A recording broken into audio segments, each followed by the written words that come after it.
എൻ്റെ കിളീനെ കാണിച്ചട്ടെ. അപ്പോൾ ഇതാണ് കേട്ടോ എൻ്റെ കിളി. ഇനി കിളീനെ കുറച്ച് കാര്യങ്ങൾ നമുക്കറിയാം. അപ്പോൾ ഈ കിളി മണ്ണുകൊണ്ട് ഉണ്ടാക്കിയ കിളിയാണ്. ഇതൊരു പീപ്പിയാണ്.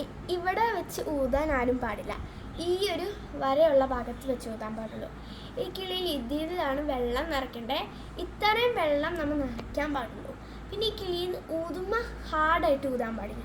അപ്പം അതൊക്കെ ഊതിയാലും നല്ല കിളിയുടെ ശബ്ദം വരുള്ളൂ. പിന്നെ ഈ കിളിയുടെ ഇതിന്ന് വെള്ളം തെറിക്കും. അതുകൊണ്ട് നമ്മൾ പെട്ടെന്ന് വെള്ളം നിറയ്ക്കുകയും വേണം. അപ്പോൾ നമുക്ക് കിളിയുടെ ശബ്ദം കേട്ടാലോ? പിന്നെ ഒരു കാര്യം, ഇത് നിലത്ത് വീണാൽ പൊട്ടും.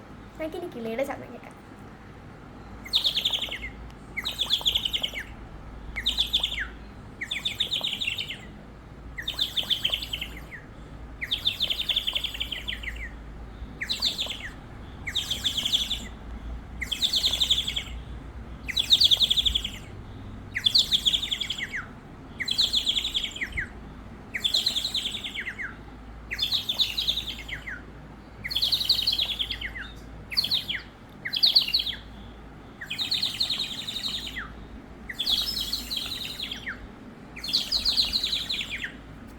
അപ്പോൾ ഇതാണ് കേട്ടോ നമ്മുടെ കിളിയുടെ ശബ്ദം.